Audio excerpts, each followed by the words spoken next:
Right. Okay, good evening. The time is now 6:30 and it is Thursday, December 18th. Would you please rise and join me for the Pledge of Allegiance led by Councilor Clyde Burkle? I pledge allegiance to the flag of the United States of America and to the republic for which it stands, one nation, under God, indivisible, with liberty and justice for all. All right, you may be seated. Miss Julie, would you please call the roll? Councilmember Davis. Present. Councilmember Favela. Here. Councilmember Wells. Here. Councilmember Burkle. Here. Councilmember Hamilton. Here. Mayor Pro Tem Chipman. Mayor Cole. Here. And council, I would ask for a motion to excuse Mayor Pro Tem Shipman tonight. I move to excuse Mayor Pro Tem Chipman from tonight's meeting. Second. Okay, it's been moved and seconded. Any discussion? Seeing none, all in favor say aye. Aye. All opposed? Okay, thank you very much, council. We will, let's move on to late change. Ms. Notnaris, is there any late changes to the agenda tonight? No late changes this evening. Sounds good. Thank you very much. We'll move on to public comment. Anybody wishing to address City Council regarding items not subject to a specific public hearing may come forward at this time to the podium or use the raise hand feature located on the toolbar at the bottom of your Zoom screen. For controls over the phone, press star 9 to raise hand and press star 6 to mute or unmute. And please state your name and limit your comments to 3 minutes. Mr. Jennings. My name is Michael Jennings. The history of Portland, Oregon demonstrates the importance of city management. I moved to Portland 55 years ago. Back then, many people said Portland was the best city in the United States. Now there are 20 categories of problems in Portland city management. That was shown in a TV news story. Portland's new mayor, Keith Wilson, took office this year and is improving the city. It's possible to see the list of problems using a Google search for Portland, Oregon is poorly managed, 20 problems. I improved Google's list of Portland's problems and sent it to the mayor and city council. I gave 3 copies to the city clerk today before this meeting began. To all city managers and staff, thank you for your carefully logical management of Ridgefield. It's wonderful being a citizen of Ridgefield. Thank you. Great, thank you very much. Is there anybody else in the room tonight wishing to give public comment? Again, not specific to a public hearing, but just public comment. Come on up. My name's Rick Grenz, a lifetime resident of Southwest Washington. I've spent thousands of hours on the Columbia River hunting, fishing, boating, swimming, and water skiing for the last 59 years, starting at age 11, so that tells you I'm 70 years old. Accessing the Columbia River by boat was our family's preference, and we did it right out of Ridgefield all those years. I'm very familiar with the Lake River area and the Columbia because of all the years of accessing from Ridgefield's boat launch. I'll address that a little bit later, but the main point that I wanted to make tonight was the factors that are going to contribute to a historic flood that is going to basically occur. History has a way of repeating itself. What we're seeing up north, what we've seen in Vermont a year or 2 ago, and throughout the country, there's been a lot of flooding, climate change. People may or may not believe in it, but we do have some factors that are contributing to it. And we're going to see, I'm predicting, a massive flood down there that's probably going to be worse than what we've experienced in the past.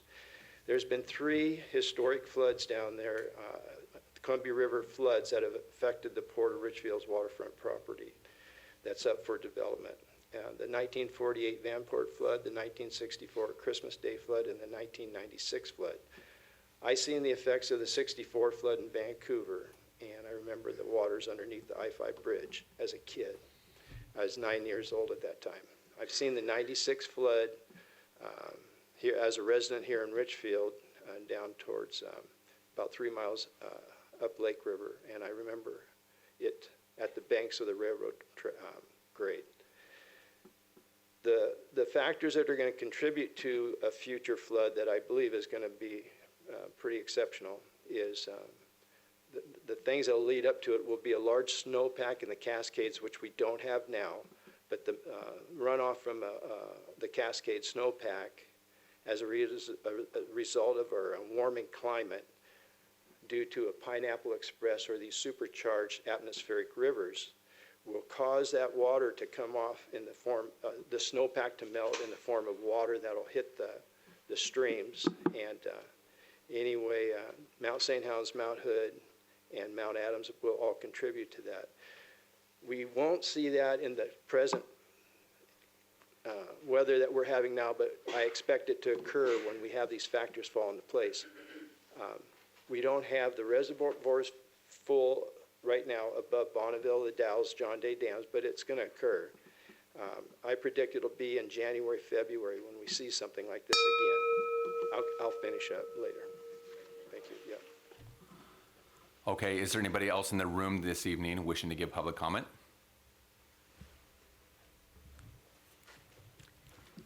Mayor and City Council, I'm Angela Zwingli, and I'm a resident of the city of Ridgefield. I'm speaking tonight about the sidewalk construction of South 21st and South 4th as part of the Ridgefield Heights development. I appreciate staff looking into concerns we raised, but I remain troubled by what has come to light. We now know that significant design changes, multiple sidewalk jogs abutting narrow roads across from driveways, were approved administratively, were not included in the official project file, and were unknown to current staff until residents questioned the city. This raises serious concerns about record keeping and internal controls. How can the public have confidence in the process under these circumstances? More importantly, staff have acknowledged that these jogs present a safety risk, particularly for visually impaired or distracted pedestrians, and additional mitigation is now being required to address those risks. My concern is simple. Sidewalks are a core safety and accessibility infrastructure. They should be predictable, continuous, and fully ADA compliant when built, not corrected after the fact, especially when they're still under construction. This is especially important as the city is discussing long-term funding tools, including a potential sidewalk utility to pay for sidewalk construction, repair, ADA upgrades, and maintenance. If residents are expected to help fund sidewalks, those sidewalks must be built correctly and in compliance with adopted codes from the start. The city does not have the resources to grant code exemptions, nor should any administrator have the authority to waive codes that take significant time and public effort to adopt. Development needs to pay for itself. Was an ADA accessibility review completed for these design changes prior to approval? And if so, where is that documentation? Most importantly, Phase 5 has not yet received final plat approval. In past meetings related to Ridgefield Heights Phases 3 and 4, Council was advised that final plat approval is often a formality once staff review is complete. However, that assumption does not apply when public safety, accessibility, or process integrity are in question.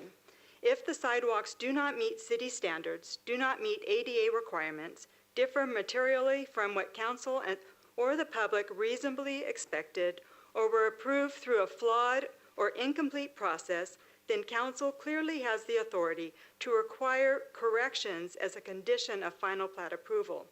This isn't about blame. It's about transparency, safety, and accountability going forward. I respectfully urge Council to ensure these sidewalks are fully compliant and appropriate before final plat approval is granted. Thank you. Okay, thank you very much. Is there anybody else in the room tonight wishing to give public comment? Seeing none, Miss Julie, is there anybody online?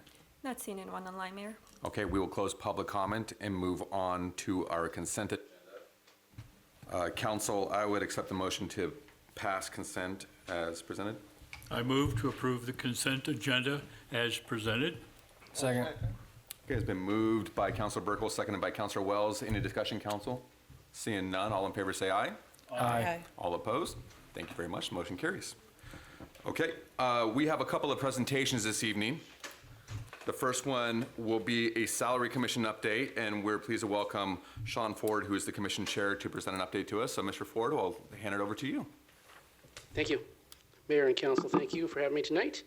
As you probably know, the City Council previously established an independent salary commission to set compensation for elected officials. This commission removes the responsibility of determining salaries from the council, ensures compensation is based on the duties of the position rather than the individual, and provides a transparent and objective process. The Salary Commission is composed of 5 Ridgefield residents who reside within the city limits or the urban growth boundary. Commissioners are appointed by the mayor and confirmed by the City Council. To avoid conflicts of interest, commission members may not be city officials or employees, nor may they have immediate family members serving in these roles. At its meeting on August 12, 2025, the Salary Commission reviewed the current city budget and salary data for mayors and council members in comparable Washington cities. No public comment were received. Following discussion, the commission voted to implement the following salary adjustments. For the position of mayor, $1,450 per month with an annual maximum of $17,400. For council members, $750 per month with an annual maximum of $9,000. These salary adjustments will take effect on January 1st, 2026 for the mayor and the council members, and I will take any questions if there are any. Great, thank you, Mr. Ford. Council, any questions for the Salary Commission Chair? Okay, looks like not. Thank you so much for your work and the work of the commission. We appreciate it. Yeah. Okay, we have a second presentation this evening. This will be our federal legislative update. We're pleased to welcome Joel Rubin and Paige Strickler tonight from CFM Advocates to present an update. Good to see you both. Thank you for coming all this way. Yeah, sorry if I look a little wet. It's a little wet out there. I wasn't used to this. Yeah. But it is good to be out in Ridgefield rather than be in DC, regardless of some of the weather. So thank you all very much. Joel Rubin with CFM Advocates. Really a pleasure to be here tonight. I'm here with my colleague, Paige Strickler. And so the purpose of tonight's presentation is to give you an update of what's going on in Washington, D.C., but also, more importantly, what we've been working on for the city and some of the big successes that we are excited to announce tonight and some of the progress that you've made on your policy and project priorities. So with that, if we can go to the next slide. So we'll talk a little bit about our scope of services, what we do in Washington, D.C. On a daily basis on your behalf, the status of some of your federal requests, the history of successes that we've had for the city of Ridgefield, and talk about the big transportation reauthorization bill. Congress works on a big transportation package every 5 years, so we'll give you a quick update on that and why that's important to the city. And then I always like to talk a little bit about the future and the midterm elections to do some prognosticating about what may be happening in November of 2026. So what we do, and you all are probably familiar with this, the main thing that the city tasks us with is to bring back some federal tax dollars to your community. And that can be in the form of grant dollars or appropriations requests, which used to be called earmarks, are now called congressionally directed spending. So we work really hard to make sure that you all are putting forward projects that are competitive, that the congressional delegation is supportive of, and that also fit with the federal parameters at the agency level as well. We also work on legislative initiatives, and we'll talk about the transportation package and how that's going to be really important for the city as well. Then coordinate with your local, state lobbying in Olympia, and federal coordination with National League of Cities and other national advocacy organizations that you all partner with. Relationship building, both Paige and I worked for members of Congress that are from Southwest Washington. Paige worked for Senator Patty Murray as her Southwest Washington field director. I worked for former Congressman Brian Baird as his legislative director back in Washington, D.C. So we have very good relationships with your congressional delegation and build on the relationships that you already have with them. And then strategic communications and positioning of your priorities is really important, to say the right thing to the right people at the right time to get the results that you all are looking for and bringing those investments back to your community. Next slide. Do you want to talk about? Okay, so like I said at the outset, the city has been really successful in securing grants and earmarks. Since 2018, there's a list of projects in green at the bottom that have brought money back to the refuge, the G Creek Trail, Lake River dredging. All of these investments that have been coming back to Ridgefield have made your community a better place. In 2025, you all were able to secure in a team effort $175,000 in a COPS micro grant, and we have 2 pending earmark requests for the Royal Road and Kennedy Well that should be finalized in January. Congress is taking a little bit longer than they should. They acting a little slower than normal. These projects should have been secured this month, but they're pushing it off to January. And we do expect the $2 million for Royal Road and a little bit more than $1 million for the Kennedy Well project that are in both the House and the Senate bills that we expect to pass. So we're really excited about those successes for the community and bringing those wins back. And so Senator Murray was able to secure the Royal Road funding, and Congresswoman Glusenkamp-Perez was able to secure the Kennedy Well funding. So we'll update you as we hear about those bills being passed in early January, and we'll turn those yellow text into green text when they're secured next month. You have a couple of grants pending as well for the 11th Street overpass, $750,000 for planning and design to get that project started. That was submitted through the Department of Transportation Rural Surface Transportation Grant Program. We anticipate those awards will be announced in the next coming months as well, January, February timeframe. There was also the Safe Streets for All, the Abrams Bridge, and the G Creek culvert improvements as well. So all of those are pending grant requests that we work with your team to submit those projects, work with your grant writer, and then ultimately lobby and advocate for those successful projects. It's really important to put forward really competitive applications. Your congressional delegation can help bring them over the finish line, but they have to be really good projects for them to be considered at the agency level. And your team has done a really good job of putting together really viable and important projects to move to advance some of the priorities for the community. Over the last, since 2018, the return on investment for the community has been 47-1, which is was something that we're really proud of in terms of bringing resources, federal resources, back to your community. Next slide, please. So Paige is going to talk a little bit about the federal agenda, initial priorities for 2026. This is somewhat of a discussion point. We like to have a couple of touches with council to present some of the projects and policy items that we're thinking about. And then we can have a discussion tonight, or you can talk to Steve, city manager, if there's other projects that you would like to add to the federal agenda going into 2026. On the policy side, like I mentioned before, the transportation package is expiring in September of 2026. This is the large transportation bill that was included in the bipartisan infrastructure law that passed in November of 2021. We went from basically 5 major competitive grant programs that existed before the infrastructure law to around 25 transportation programs that exist today that you all can access for the BUILD program, which is large regional transportation improvements that you all were successful in getting nearly $6 million in 2019 through the BUILD program for the Pioneer Street Extension project that helps support a lot of economic development in your community. The Safe Streets for All program is really focused on eliminating fatalities and reducing crashes and any injuries when it comes to the road network. The Transportation Enhancement Program you all have utilized to make sure that you have good sidewalks and bike and pedestrian facilities, and then the Federal Lands Access Program, because you have the refuge in your backyard, that opens up another pot of money for you all to access to the refuge through roads, through bike ped infrastructure as well. So our main objective with the new transportation bill is to support these particular programs in the next bill, because there's a lot of resistance to additional investment in Washington, D.C.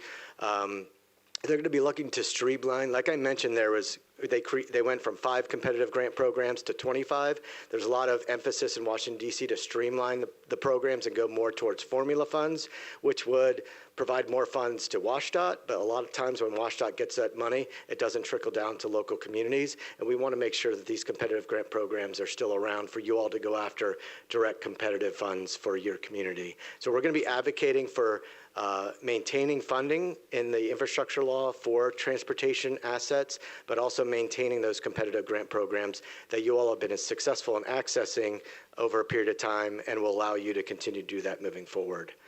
And then in terms of the projects that we're looking for in 2026, do you want to talk about those? Hi, Mayor Cole, councilors. So I'm Paige Strickler, and I'm actually get to live here in the Northwest. So at Joel's in DC, I'm here. So I'm your on-the-ground person.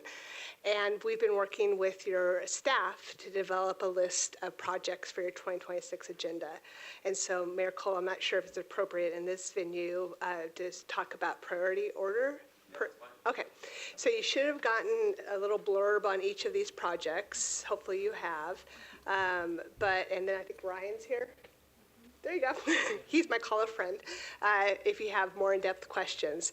But these are the projects that have been identified as your main priorities moving forward. And so it would be helpful to us if we could understand from your point of view what the priorities are. And then what we do with that information is when we submit the earmark requests, we have to prioritize those on the forms, and then we get the congressional staff locally out here to tour them, to meet with you, to talk about them, and then have them advocate for them. Great, okay. So you would like that probably from us right now? That'd be okay. great, yeah. So council, I'll look to all of you, just like we did a couple of weeks ago, the 4 projects that are listed here, if you could weigh in on, for the staff on the priorities of these, that'd be really helpful. So I'll look around and we'll kind of do one at a time. And can I add one more thing? So when we're talking about projects, I just want to put it into some context in terms of for earmark requests through the congressional delegation, we're looking at projects from $1 million to $4 million. For grant requests, we can talk about larger projects. Okay. So just want to put that out there if we're looking at different pots of money. The one thing I would highlight is most of these projects are transportation projects, and so we would love to diversify the list of projects if there's a water project or a public safety project, just to go after different pots of money to give you more opportunities for success. Okay, great, thank you. That's really helpful. So Councilor Burkle, I think we'll start with you. I would just like to advocate for the 11th Street overpass. Something to consider. We have essentially one way in and out of town, and that's Pioneer. In the last 16 years, Pioneer has slid 4 times. Now, our fire station is on the other side of I-5. If I were to have a heart attack on this side of I-5 and Pioneer had slid, it may take 30 minutes for first responders to get to my situation. In a heart attack circumstance, 30 minutes is not acceptable. Right.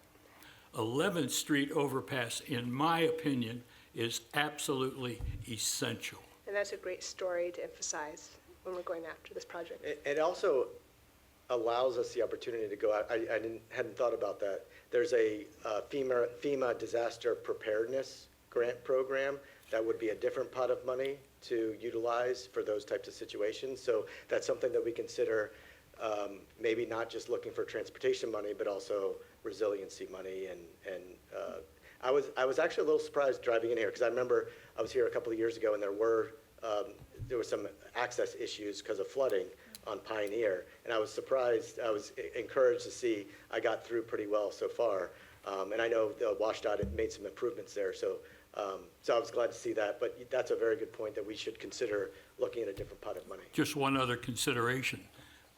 When we've had the slides, we only lost 1 lane. Right. But the way the possibility exists today, we could lose the whole darn thing. Yeah. And we would be in major difficulty. One other quick comment, maybe inappropriate. When I moved here 22 years ago, we had fewer than 3,000 people living in Ridgefield. We had, guess what? 2 ways in and out of town.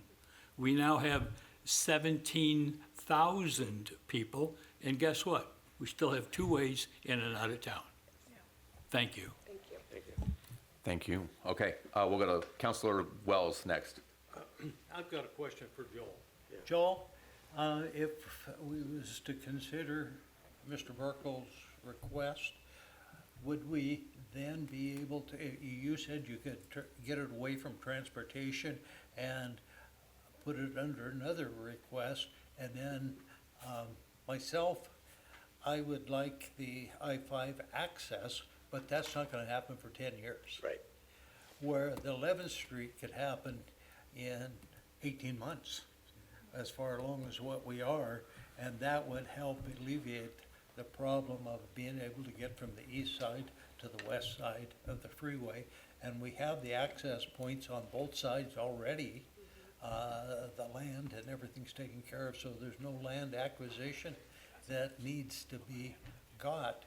So I guess I'm in favor of breaking them up, the two of them that way. Yep. And 11th Street could be a top priority and I-5 second. And, I was gonna say, and we took the congressional delegation staff out to tour the 11th Street overpass last year, and a congresswoman came out as well, and they realized the importance. So yeah, the more we can kind of push it and show them, I think the better. And I will say on that distinction, for the I-5 access project, we'll be looking just for design and engineering funds, which is not as, and I don't know if this is the right word, sexy for congressional offices as a construction project. For the, if we're going to construction, it's a ribbon cutting event, it can happen faster. So those are good points to take into consideration when we're putting forward your priorities. I got one other comment. Maria Cantwell was here for the beginning of the Ridgefield Yes. Pioneer Street overpass. Patty Murray was here for the ribbon cutting. Yes. So they're familiar with the projects and familiar with getting over I-5. So we're speaking, I guess, to the choir or Yeah. whatever. They've already been here once. Well, and what's interesting is whenever we talk to Senator Cantwell, she talks about that project and how she helped make that happen because she knew what that project would mean for the community. And I think you all have realized the vision from 10, 12 years ago when that was first put forward to what you all are doing now. And that's one thing that elevates your projects above other communities is you do things right and then you deliver on the promises that you make. It's good to hear. Great. Anything else from you, Counselor? that's Okay. fine. We're gonna go to Counselor Davis next. Yeah, thank you, Mayor. I appreciate you guys being here. I would echo the sentiment that 11th Street should probably be our top priority. I would only add that we've continued to build on the infrastructure side on both the east and west sides. So I feel like we've put some skin in the game in terms of making that a priority and getting it that much more ready to take on that project if it got approved. What I would add is maybe my second priority, just to shift it that way, is the Abrams Park, because it's a water project. It's got proximity to G Creek, so I think that being able to modernize our water system while also being stewards of, the G Creek watershed, possibly there's some diversified pots of money that we could access because of that. Division Street multimodal, clearly, I think it's a reality in terms of need. I think that the application would be stronger after there's a traffic impact analysis related to the waterfront development. And so to me, it's not that that isn't important. I just don't think the timing is right. And I would rather throw our weight behind, 11th and Abrams, and obviously keep our foot on the gas with the I-5 South access. So. Thank you. Great. Thanks, Counselor. Counselor Favela. I echo the sentiments for the 11th Street overpass, but I also want to talk about Abrams Park. Not only is it a waterway project, but Abrams Park is a real hub for our youth in the community. We have our Little League is there. We host a lot of events for our community at Abrams Park. And in the event of an emergency, a fire truck is not able to access Abrams Park because of the weight capacity on the current bridge, which poses a huge safety concern for anything, a child that could get hit during a game, the fire truck can't get there, and then it's more time first responders take to get to the children and families that are there. So I think looking at that as a public safety as well with Abrams Park.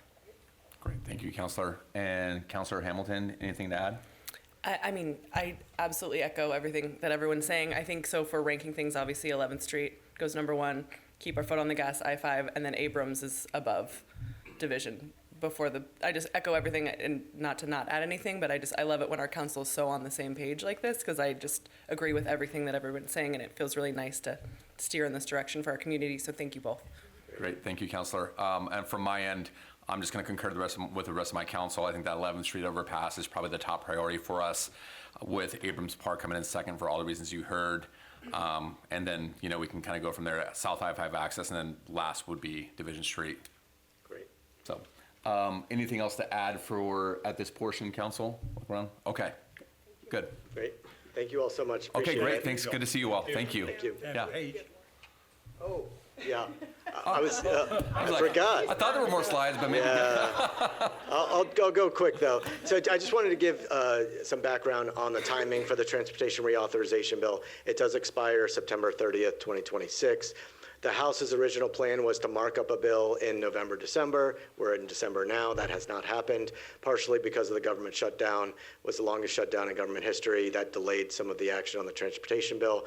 The House is set to mark up. The Chairman Graves has said that he wants to mark up in early 2026 and have it out of the House by May of 2026.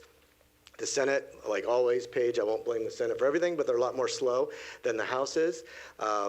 And so they're expected to mark up their version of the bill some point in spring or summer of 2026. I do anticipate, if there is a bill, it will be bipartisan in nature. Transportation is generally a bipartisan issue in Washington, D.C., but you never know with election year politics, where Republicans and Democrats may start devolving around the summer of 2026 in terms of what they're positioning themselves are for the midterms elections. So if they don't get something done by the summer of 26, I get a little worried that they're going to meet that September deadline. And if they aren't able to do that, then they could just simply extend the current transportation reauthorization bill for a year or 2 years. So that's a possibility as well. But now's the time to be advocating for those projects and programs in early 2026, and that's what we'll be communicating to your members of Congress. Great. And then last slide. Yeah. Just a political outlook, talking about the Senate and House dynamics. It's very early, but right now the Senate is controlled by Republicans. They have a 53 to 47 majority in the Senate. Democrats have a very difficult map when it comes to 2026 midterm elections. They're going to be defending a couple of seats in Michigan and Georgia, so they need to maintain those seats and also pick up 4 more seats to win the majority. And there's not a very clear path there. Maine is a possibility with Senator Collins. Democrats have been trying to get that seat for quite some time. Then you look at North Carolina, you have a retiring senator there, and Tom Tillis. That's another possible pick for Democrats, but that's only 2 seats, and they need 4, and then it gets really hard. So you're looking at states like Iowa and Texas and Ohio, and those are all difficult areas for Democrats to pick up. But if there is somewhat of a big blue wave, there's a chance for Democrats to pick up, but Republicans are feeling pretty good at this point in time. When it comes to the House of Representatives, there's 435 members in the House. You need a 218 to be the majority. Right now, Republicans have a 3-seat majority, very slim margin majority in the House of Representatives. Democrats are feeling pretty good as of right now in terms of their ability to pick up the House of Representatives, mostly because of the recent elections. Prop 50 in California passing, the governor's race in Virginia and New Jersey significantly overperforming for Democrats. The special election in Tennessee, when it went from a Trump plus 22 district to a win by only 9 points, and some other special elections in Georgia and Tennessee, you're starting to see some momentum on the Democratic side. So House Democrats are feeling good about their position, but we are still very early in early days, and 12 months is a lifetime when it comes to politics. But that's just the general perception of what's going on in Washington, D.C., where Democrats feel pretty good about their chances of the House, but it's going to be a little bit more challenging in the Senate. But if there is a blue wave, similar to a 2005 or 2018 election, there is a chance that Democrats could take back both the House and the Senate.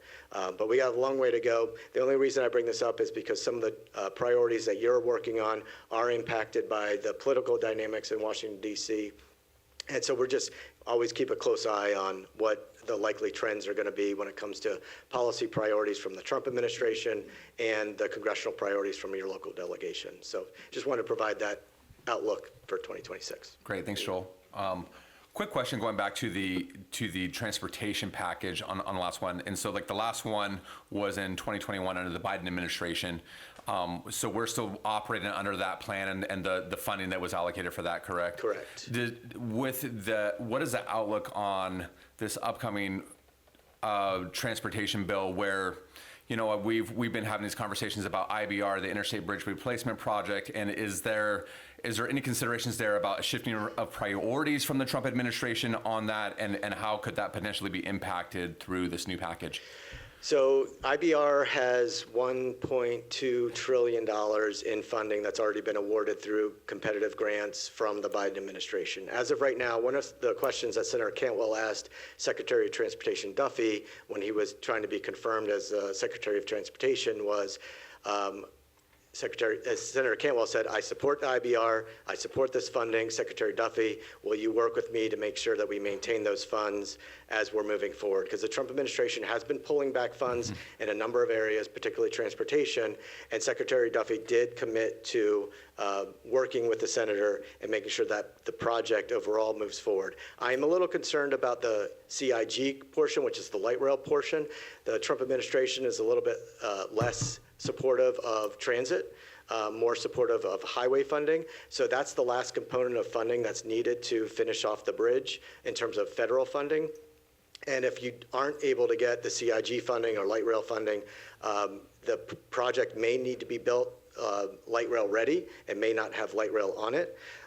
But I think the congressional delegation is working really hard to try to make sure that the Trump administration understands the benefit of light rail and bringing that into Southwest Washington.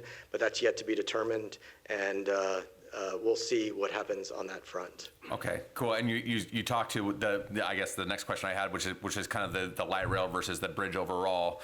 Do you see, like, it sounds like those are maybe the administration kind of views those as sort of like separate funding packages, and you can still get funding for the bridge done, but it may or may not include light rail. Yeah, and this is, I don't have an answer, but that's a possibility. Okay. That I think at some point the administration's going to needs to put the light rail component on a list and set to be funded by 2030.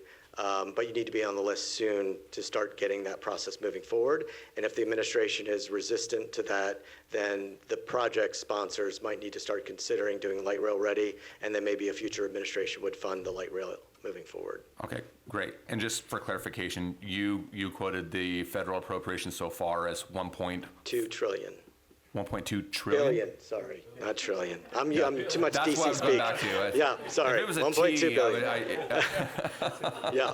Okay. My apologies. No, all good. That's what I wanted to clarify, just to be sure. Council, other questions for Mr. Rubin?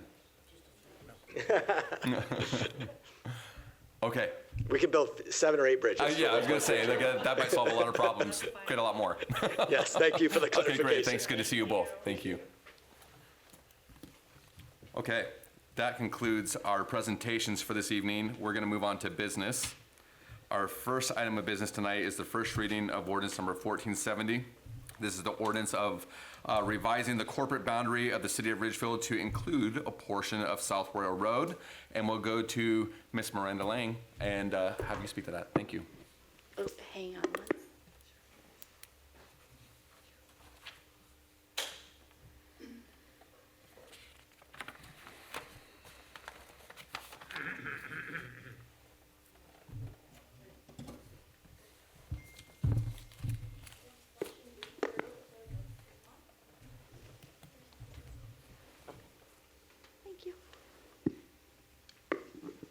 Now, that's better. that's better. Oh, no, I think that one's working too. All right. Good evening, Mayor. Good evening, Council. So this ordinance, during the preliminary design process for the Royal Road projects, it was determined that a segment that was previously thought to have been transferred actually was inadvertently missed. And so this ordinance is actually to just clean that up. So everything that's in here, it will transfer what's remaining from the county to the city, which we have been maintaining over these last several years. There's no other impacts to property, and it's basically 1,230 feet of roadway. Any questions? Council, any questions for Ms. Ling? Councilor Burkle. Just to help me better understand, what section of roadway are we specifically talking about? Yes. It is near Hillhurst, right where the Mueller plot is. It's what the county owned previously, right adjacent to their property. Thank you. Great. Other questions, Council? All right. Seeing none. We don't have any discussion on this, it looks like. It's pretty straightforward. Thank you for bringing this forward. Ms. Julie, would you please read the ordinance into the record?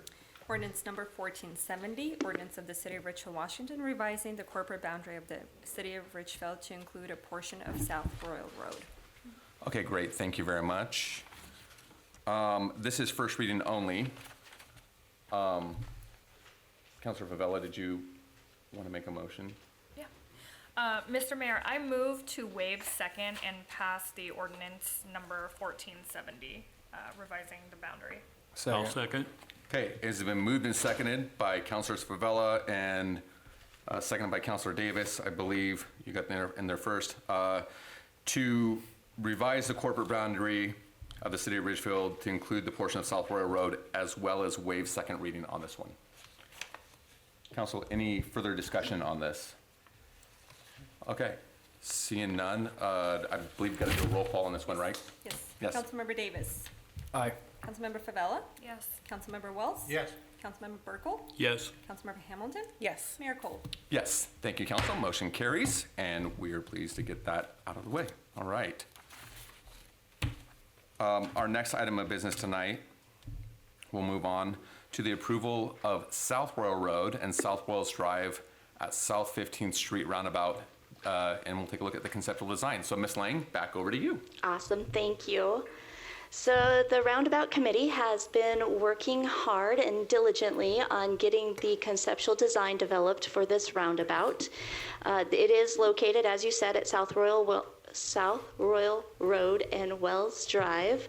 It is a medium-sized roundabout, so a little bit smaller than what you've seen previously in some of the other designs. It is adjacent to the high school and the sports complex, which is to the south, and there's a mixed-use commercial district to the north. This roundabout is actually situated in a historically agricultural area and is intended to celebrate the history of the farming community. Next slide, please. So following our project objectives, we wanted to maintain some easy landscaping, making sure that it is easy to maintain, is multi-seasonal, and is pollinator friendly. And in that image, you can see some of the artwork that is being proposed for it. This would be made out of steel, very similar to what just got installed at the roundabout at Discovery Drive. And the option is to have it either be curved or a flat image. Next slide. This one reviews some of the plants that were presented. So the Roundabout Committee looked at 3 different options. They preferred concept B, which was some smaller plants, mid-sized plants such as currants, service berries, blanket flowers, monkey flowers, some maple foliage, and some strawberry trees and evergreen shrubs are really the concept in this one. With a layered habitat approach, so that as trees shed their leaves, it actually creates habitat on the floor of the roundabout as well. Next slide. This is the proposed layout, and what you can see on this one, the trees are in the middle. There would be 3 trees placed in there, medium-sized. And then as you go out towards the knee wall, the plants would get smaller so that it creates that visual appeal. All access to maintenance and utilities and signs would be maintained. Go ahead, Julie. Thank you. So what we're looking from the council is feedback, approval, if you so choose. And are there any elements you would like to change at this point in time? Sorry, I'm opening for discussion before I finish up. Sorry. Sounds good. Okay, we'll open it up for council discussion then. So, council, I'll look around. I assume everyone's got something to say on this. I'll start with Councilor Hamilton. Would you like to start? Sure. Okay. Yeah, thank you so much, Ms. Lang. I really like this a lot. I think I would suggest that the artwork be curved with the roundabout. I think it gives it movement, especially for something that's a horse or something that could move. You know, I think the flat makes it feel flat, but the movement just kind of moves with the roundabout. So that would be my suggestion. I like how dense it is. I think it's really important in these roundabouts to have a lot of foliage and things that are pretty and visually appealing. And I appreciate all the work that was done. And I think this is a great nod to that agricultural area too. I really appreciate that. Thank you. Okay, Councilor Burkle, we'll go to you next. We'll just go down the line here. Just a clarification question. The cutout of the horse and the person with the plow, would that be on only one side of the roundabout? That is currently how it is presented, yes. Would it not be appropriate to have it on roundabout, both sides of the roundabout for Royal? We could definitely consider that and add that into it. Thank you. Councilor Wells, I'm sure you don't have anything to say on this one.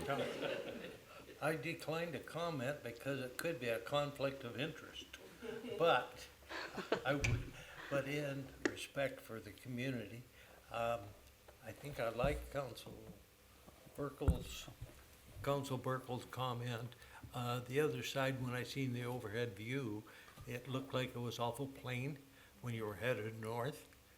Maybe possible of putting something on the other side too, or a replica, something that way.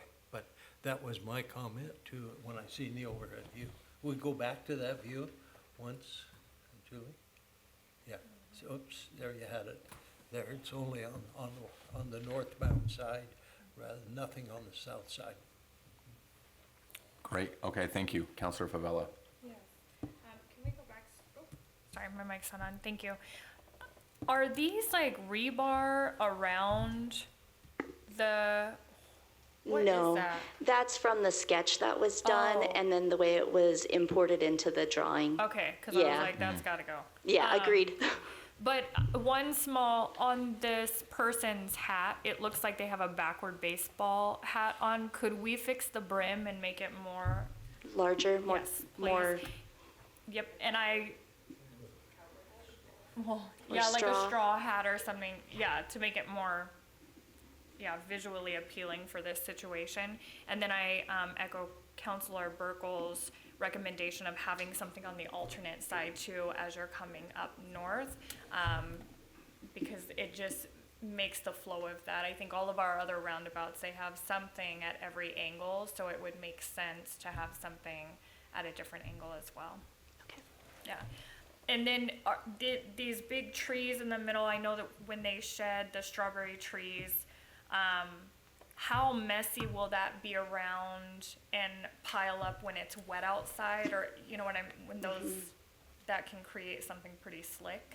Have we thought about that, or is it more towards the center so it won't really reach the outside? they're primarily in the center. Perfect, okay. Of course, we have wind. Yeah, obviously. All right, cool, thank you. Great, thank you. Councilor Davis. Yeah, thank you. I really like the concept. I think it's appropriate for the area.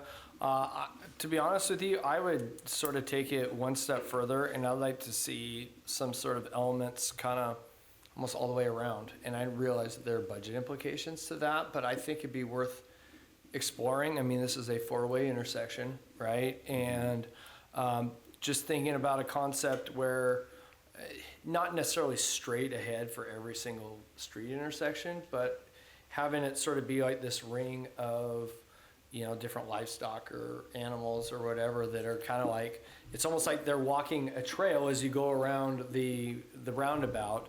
I think it's in the spirit of what the work that the Roundabout Committee is doing, but adds even more. And again, I'm not trying to like double the project cost or anything like that, but I would like to explore that because I think it'd be worth it for this. Okay. So one of the concepts, if I may, that we had discussed as part of the Roundabout Committee was adding a barn on the opposite side and mimicking some of the style of barns that are local to the area. Is that something that you would like me to take back and have them sketch up? I'm not opposed to that personally. Yes. But Okay. It looks like yes. Are you have more comments? Because I was gonna jump in on that too. I'll let you jump in. Okay. Go for it. I share Councilor Davis's sentiment there too. Like I like the artwork.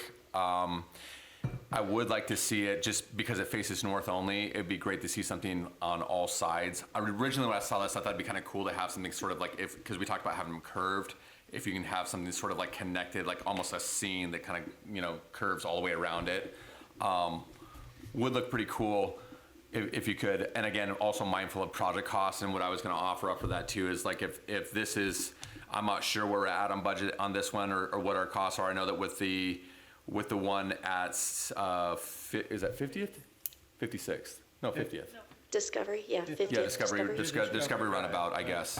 That's another thing we're going to do. We're going to name our roundabouts, but that one, I know that we worked with AIG and some students at the high school on that one, and so the costs were fairly low. This one, I don't know if that'd be the same. It sounds like we're still kind of in those discussions, but having something to go all the way around, like that would be kind of cool.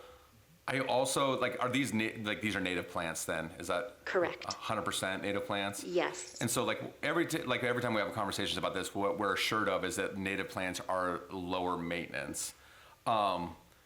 Looking at this, the way it's set up, I really like that honoring Ridgefield's agricultural heritage.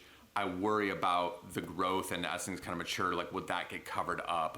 Would that be, not as visible because it'd be kind of like buried in the grass? And also just like, I know that native plants have sort of a look to them. I don't want to dog native plants, but like I like the tidier look. And so I'm curious on like the maintenance on this, or how do we kind of keep this all kind of contained so it looks like an agassiz and doesn't look overgrown over time, because it always looks good when it's fresh, but then you get down the road and you're like, oh, that looks a little cluttered. So okay. Yeah. Yes. Councilor Hamilton, we'll go back to you. Just piggybacking on what you just said, I think what maybe could be cool in the barn concept is that we take honoring Ridgefield's agricultural heritage on the barn. And so it's a higher visual, and obviously if cost doesn't work. But we could have that be something that is more of a signage piece, and then smaller, even like a single animal on either side, so that it is kind of a flow in that direction too, if we feel like, if we're worried about that, the words getting covered up, because I do think that is such a tribute and such a nod to the area that it is important to keep that in mind. Of course, yes. Councilor Wells. I guess I got one, or put my oar in the water again. Rather than an animal, you may be able to use an old piece of farm machinery, something that was horse-drawn at the time back then. And I know where there's some is readily available. Yeah. You got something? No. Okay. He's got it in the back of his truck. Right. I want to put it past him. Anybody else on this one? Okay. The last thing I'll say, just with the artwork, I know that we talked about it going all the way around. I really like how intentional this one is. It's got some purpose with honoring the ag heritage here. I don't want to just throw a barn and throw some animals in it just to kind of complete the scene. I'd love it if we can put some thought into that, if we were to come back with that and say, here's what we chose and why we chose it. Okay, no, we do have one more. Yeah, that's okay. Sorry, as they pointed out the flower and I really started looking at it, it looks on one side it's really heavy-handed with some type of sunflower, yellow flower, I don't know what that is, but creating some balance in there so you're not just like, this is here and this is here, where it's kind of scattered and it lives cohesively together and not chunky. I do have one more thing. Yes, sir. Go ahead. Oh, yeah, one other thing. I guess way back when it was all forested here, I don't see any evergreens there. and evergreens are very low maintenance as far as trees go, or a cedar tree, or redwood trees, or fir trees. Fir trees, you get needles, but, so you don't have near the defoliation come fall or winter. Fair enough. So that's a comment. Okay. I think it's worth considering as well, yeah. Anybody else? It's a cool design. Thank you, Councilor Wells, for your inspiration on this one. That was Mayor Onslow. Mayor Onslow. Mayor Onslow was the one that was pushing that for years. Yeah, I like that. Okay. Cool. Do you need anything else from us at this point? No, I will be back with the budget and all kinds of additional details, and once we get the design finalized, Yep. we'll bring it back again. Sounds good. Okay, All right. great. Thank you you. so much. Yeah. Okay, that concludes business for this evening. We have a public hearing ahead of us. We're going to move into public hearing for the first reading of ordinance number 1471. This is the Oberruder and Dettinghart petition to annex. Ms. Lust will give it to you. Thank you, Mayor. Good evening, Council and members of the public. The item before you is a public hearing and first reading of the Oberruder and Degenhart petition to annex. So we'll get into some background of the proposal and the process we're in. This is the hearing and first reading only, so no action is being requested.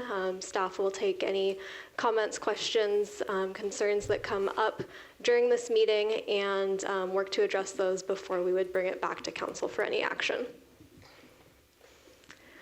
All right, so the proposed annexation area consists of 3 parcels totaling about 30 acres. They're in the southwest corner of the G Creek Plateau sub-area. And they are sort of bounded as a triangle. You have G Creek to the north and east, then the city limits to the west and the south. The west is Cassini View, the south is Wishing Wells. So the process leading up to this meeting, back in April of 2025, Council reviewed the initial step of the annexation process, which is the intent to annex. That intent to annex was brought forward by the Oberreiters, who own the middle and eastern of the 3 parcels as trustees. As permitted by the direct petition method of annexation, at that meeting in April, Council approved the intent to annex with a modified geography to also include the western parcel owned by Ms. Degenhart at her request through her representatives at that meeting. So that established the maximum geography of the annexation area as these 3 parcels totaling approximately 30 acres. So that brought us to this step, which is the petition to annex was submitted, and petitions to annex are noticed to neighboring properties and subject to public hearing prior to action. So the request is for annexation only.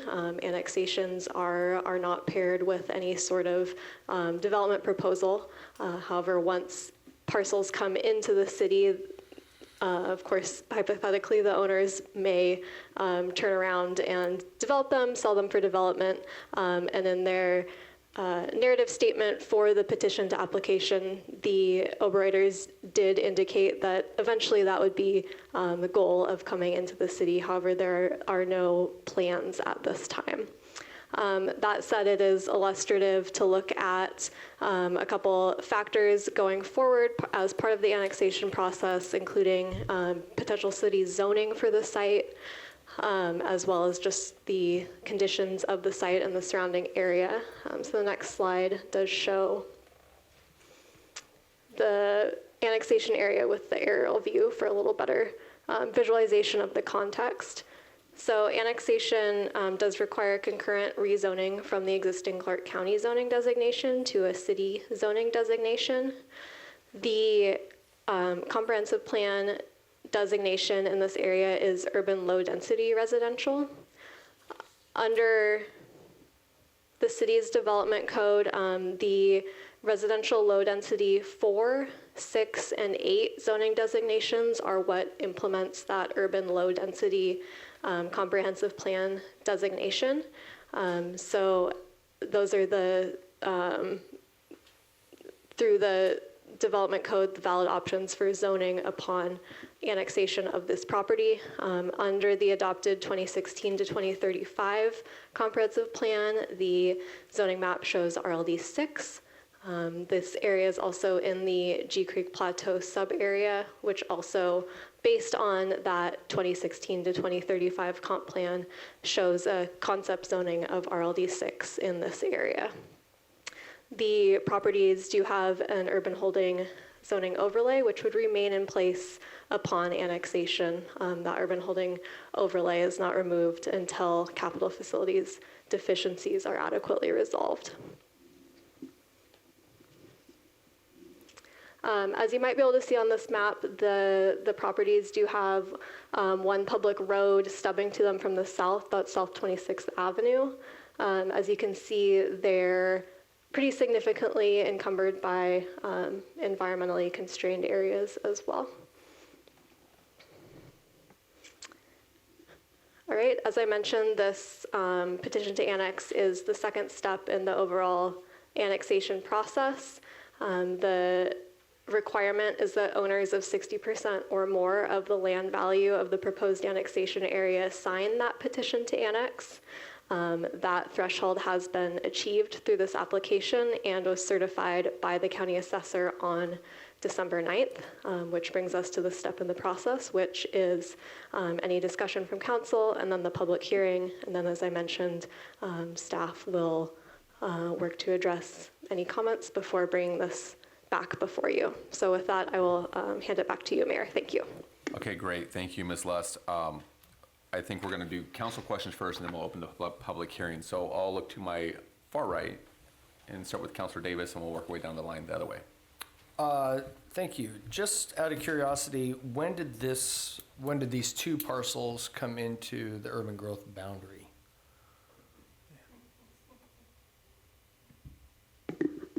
I would have to look up the answer to that and get back to you. Okay.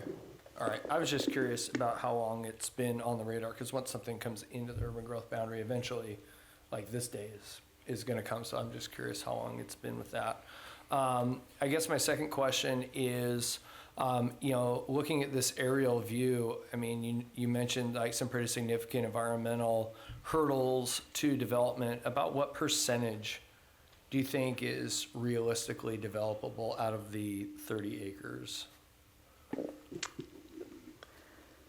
That is also information I'd have to look at some map layers to estimate the percentage. Yeah. And then to get a more precise percentage, that would be if a wetland delineation, habitat area delineation is performed for the property, we would know with some more fine detail how much is protected critical areas. Okay, fair enough. Thank you.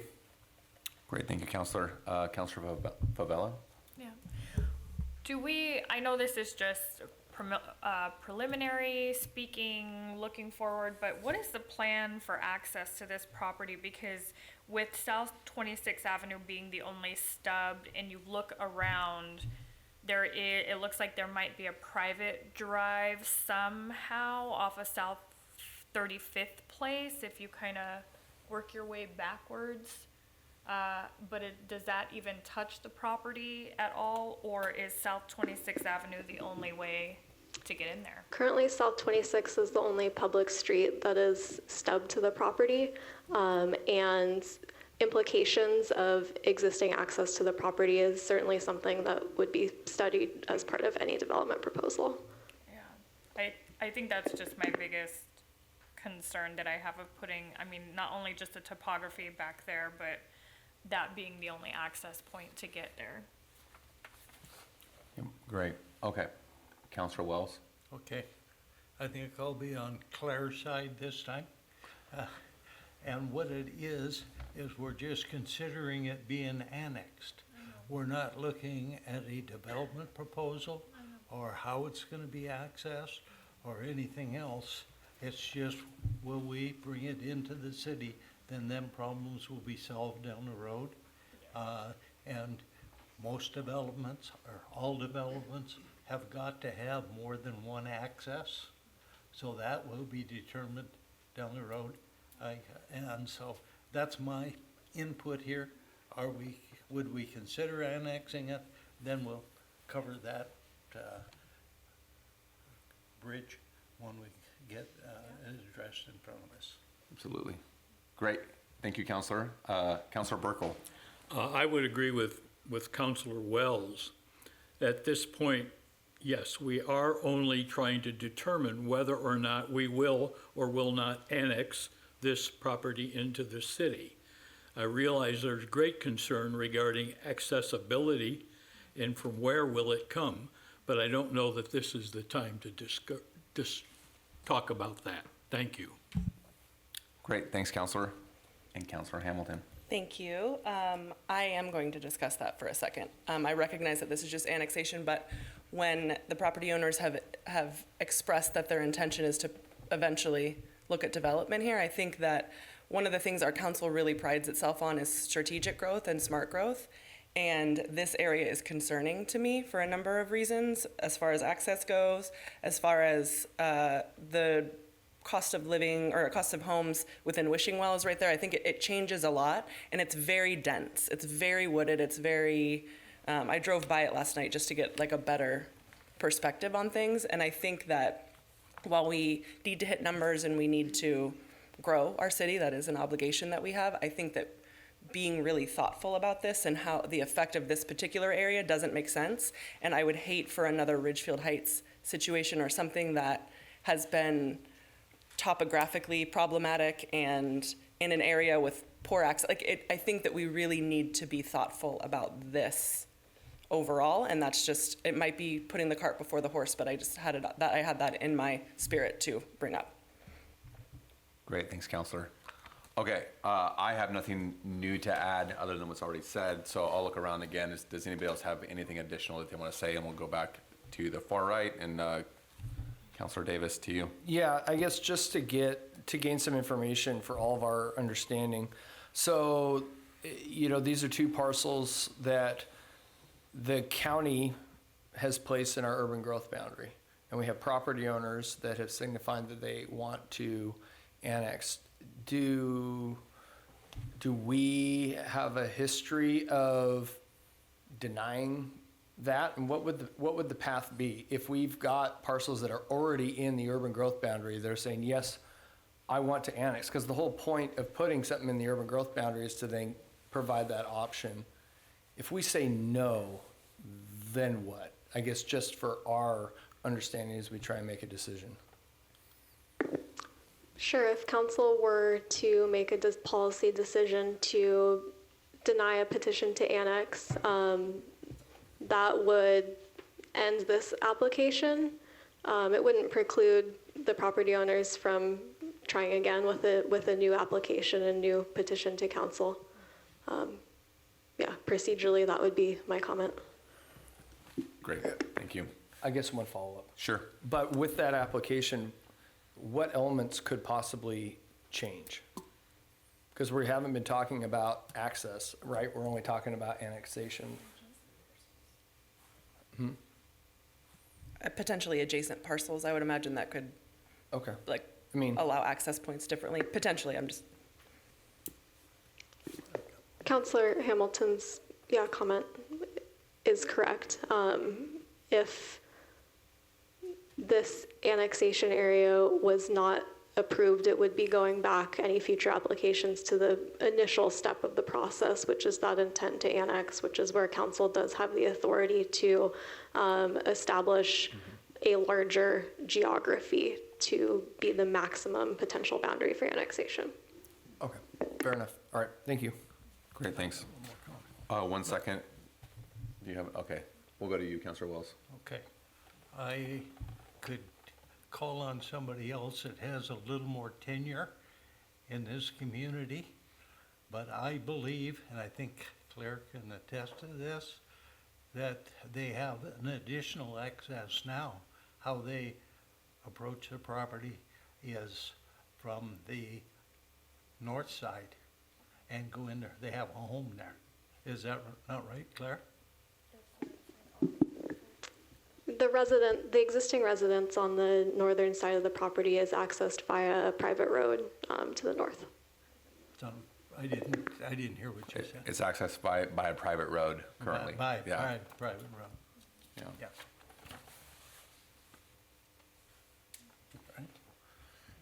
I know it's early yet, but I mean, it seems like what I'm hearing from council, and we're just considering the petition right now. But the concern, I guess, of council is the public roadway access. Has there been given further consideration to that beyond just where South 26th Avenue stubs out there? Would it be that private road that would be kind of, developed a little bit further? Is there plans for that? Have we even gotten that far yet? No. Okay. Okay. Other questions or comments at this point, council, before we open the public hearing? Okay. We'll move into public hearing then. The public hearing is now open. If you signed up with the city clerk before the meeting, your name will be called and you will receive permission to unmute your microphone or step up to the podium. If you did not sign up in advance but would like to speak, please use the raise hand feature on your toolbar. If you're joining by phone, press *9 to raise your hand or press *6 to mute or unmute, and the city clerk will grant you permission to speak. When speaking, please state your name and keep your comments to 3 minutes. And again, there will be no back and forth between the city council. This public hearing is now open. And we have a couple of people signed up. First one on the list is Mr. Keenan Orden Bacallion. Come on up, sir.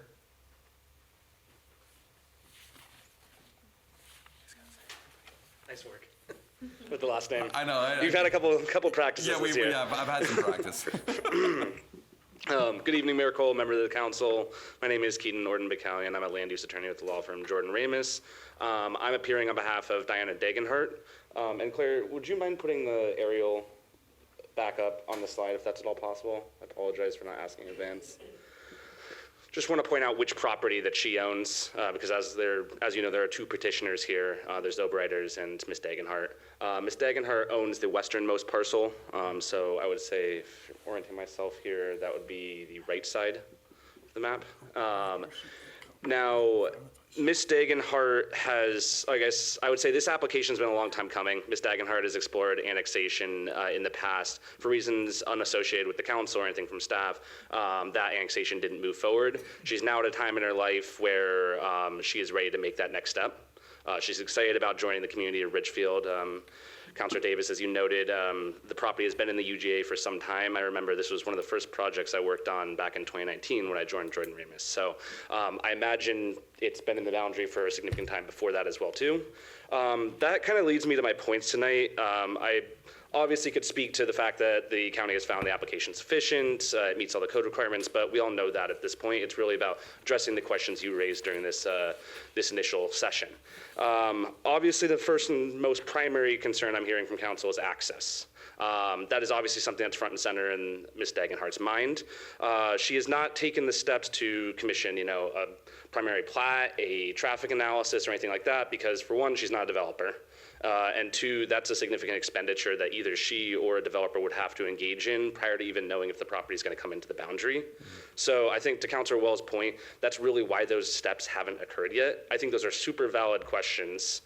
Just unfortunately, from an economic reality standpoint, it's just not something that most folks that are seeking to annex in this situation, being private individuals, would undertake at this time.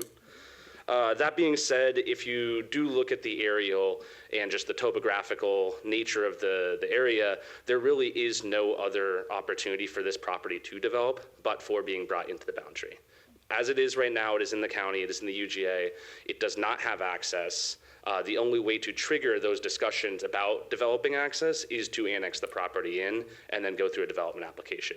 Importantly, during that time, there would be a traffic analysis commission, so we could look at the impacts to South 26th.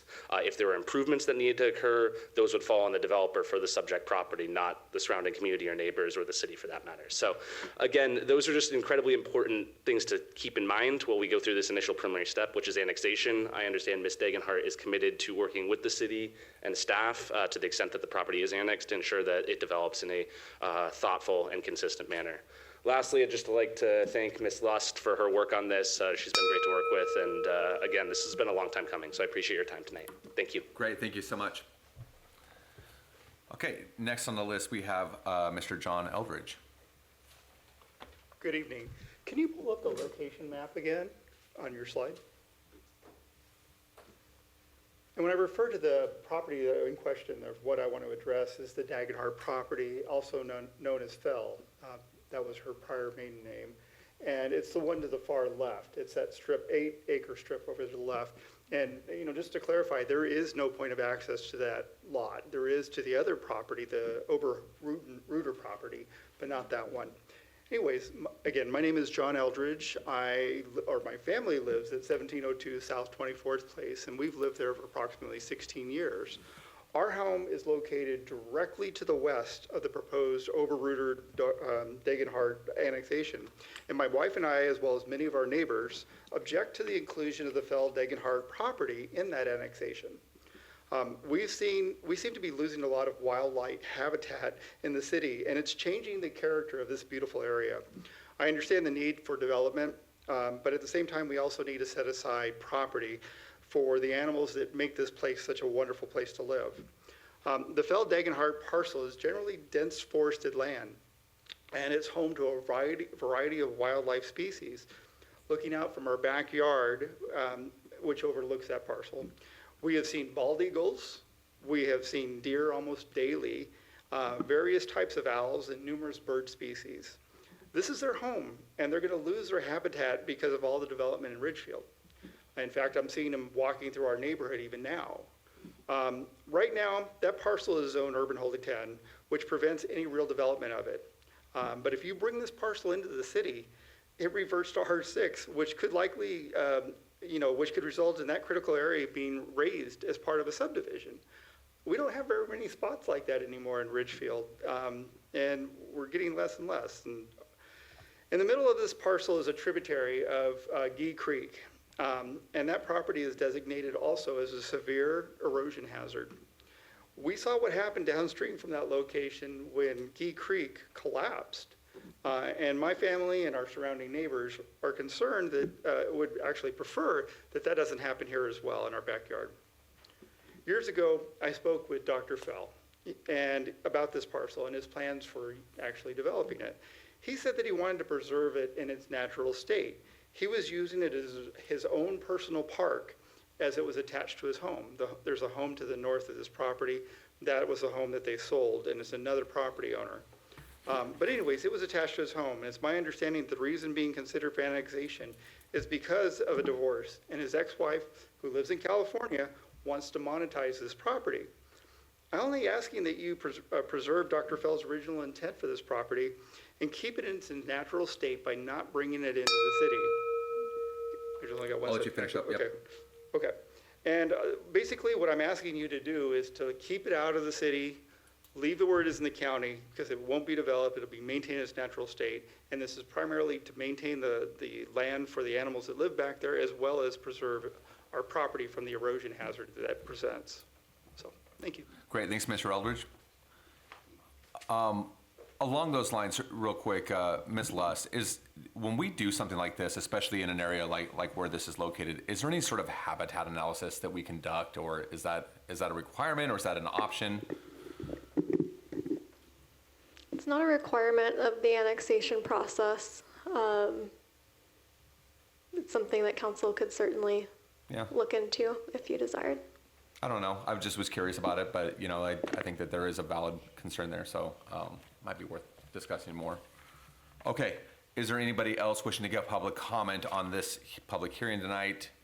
I saw a hand up here first, and we'll go to you next, sir. Yeah. Thank you. I just wanted to finish what I started here. Oh, this is for the public hearing. Oh. So we'll do another public comment period. Okay, that's fine. Yep. So if this is regarding the public hearing we're in right now. So sir, I'll invite you to come up.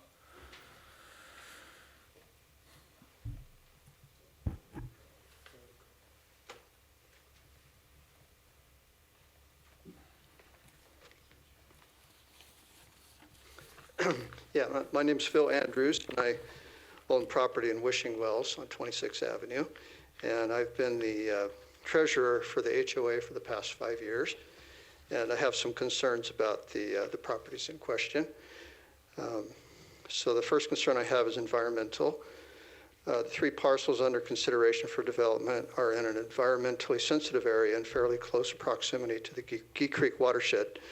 The ravines in this area are highly subject to erosion, especially during the rainy season. I walk the community trail behind Wishing Wells almost every day and have seen various localized landslides over the years along these ravines which drain into Gee Creek. There are many of these ravines, especially in the easternmost parcel of the Oberrüder land. The ground in that area is also very wet, being in the lower areas for drainage. The easternmost parcel of the Oberrüder land should be designated as purely a green space due to the fact that it is almost surrounded by these steep ravines, as well as lacking a reasonable access point. The western Oberrüder parcel and the Degenhart parcel are in a low area compared to the Wishing Wells subdivision, and there is concern that the area is subject to an excess of water drainage, which will then be adversely affected by the addition of many homes, which will all have to have storm drainage into Gee Creek. These parcels may also have many areas that could be designated wetlands, potentially further limiting development in that area.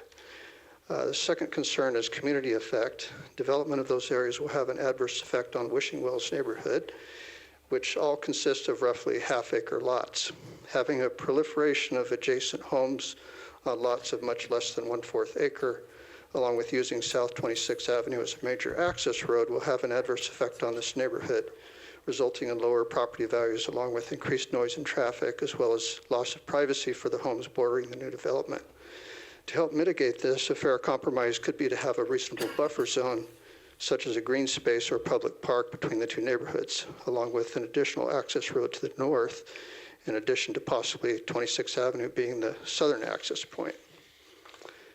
There's some alternatives that could be considered. The city of Ridgefield might consider a likely better option of waiting until other adjacent land parcels become available for annexation and development before trying to develop this area. Once other parcels to the north and west come available for development, then alternate access roads will be more readily available, such as those to the northeast and northwest. This would also make it easier to plan on a larger scale for both recreational and residential land use, and how best to tie all these together on a bigger scale. This may also help with environmental concerns as summarized earlier. So my suggestion would be to wait until other parcels are available before developing this area. Thank you. Great, thank you so much. Is there anybody else wishing to give comment during this public hearing tonight? Ma'am? I haven't signed up. Can I still? Yes, you may. Yes, so we'll allow it.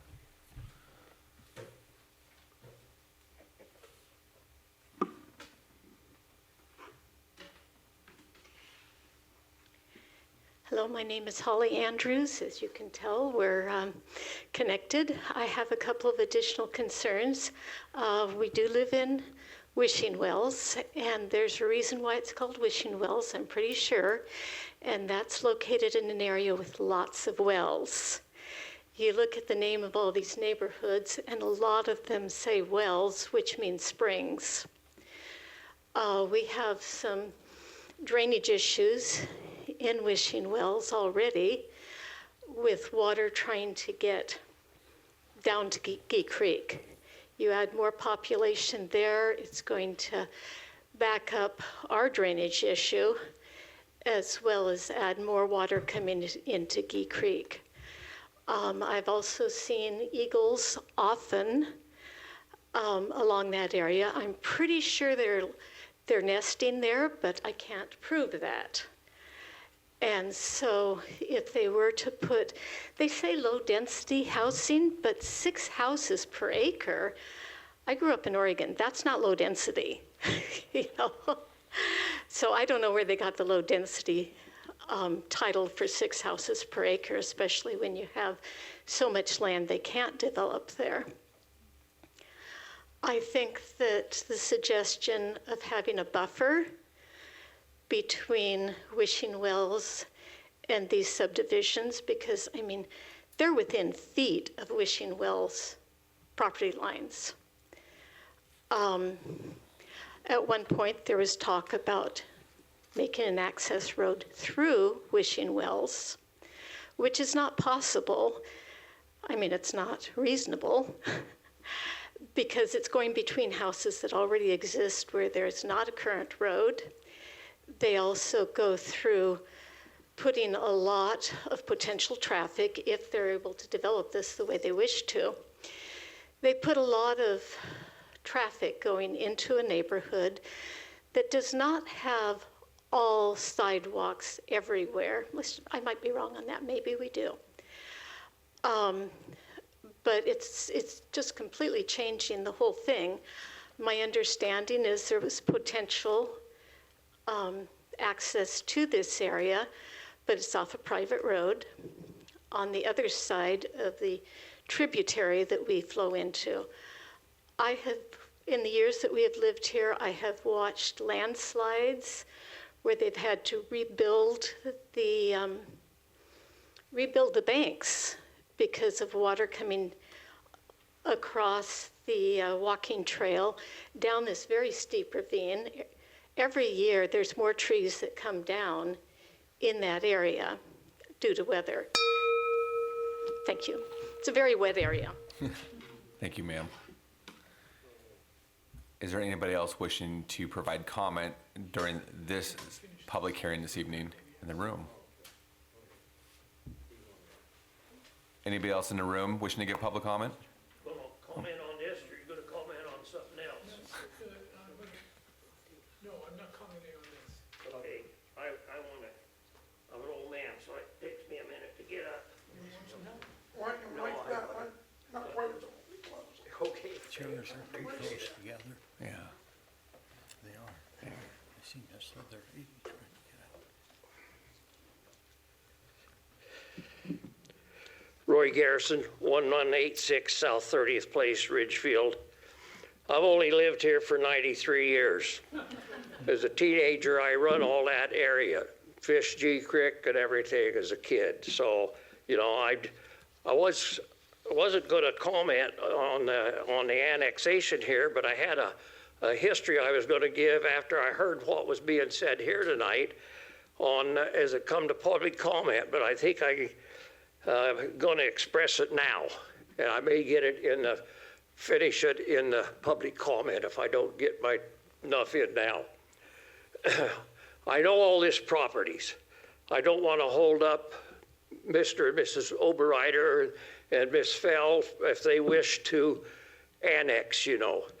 But what I'm going to charge you guys with as council member and as staff, city manager, anybody else, first thing I want to do is I want to thank Katie under her staff.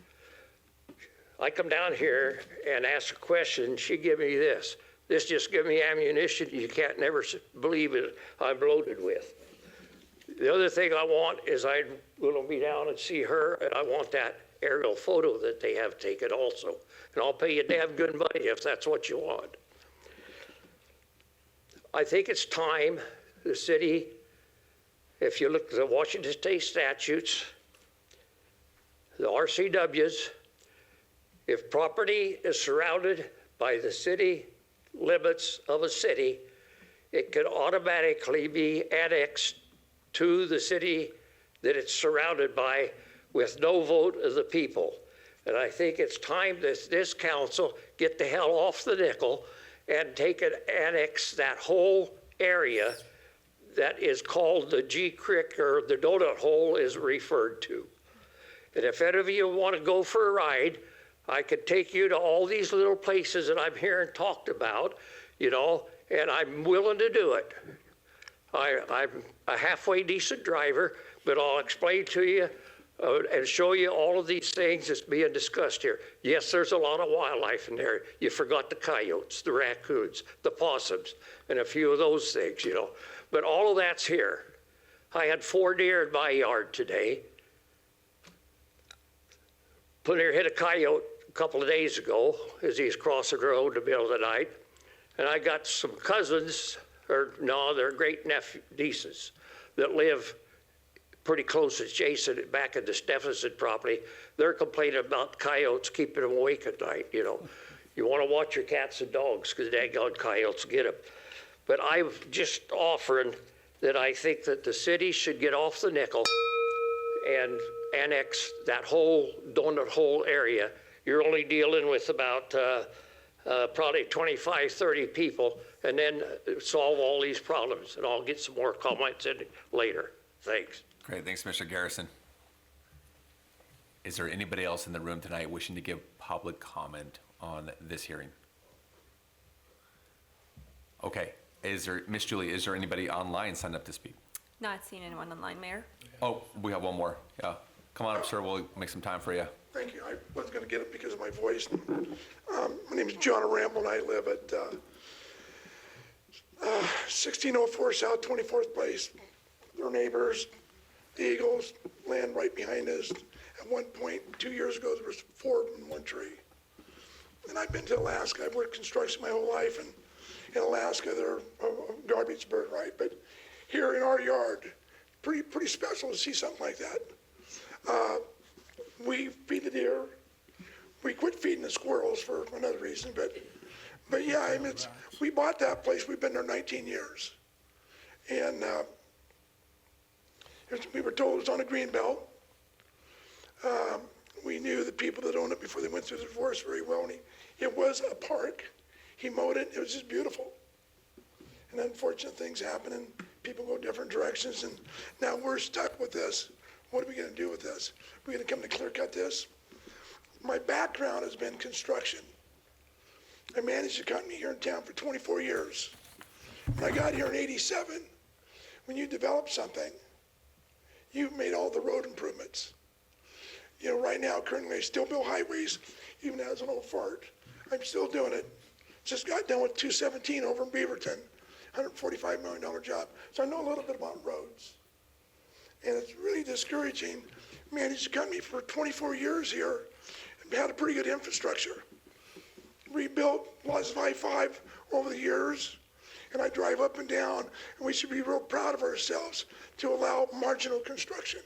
My concern is we do not have an infrastructure. We drive down the back road, and I tell my wife, do not drive it. It's a matter of time. You're gonna take that $90,000 Escalade and drive into a ditch and get killed. The roads that we're surrounded by are marginal at best. They were county roads. Back in the mid-'80s, I bid on, or late '80s, excuse me, Hillhurst, and it was all cemented. It's gone.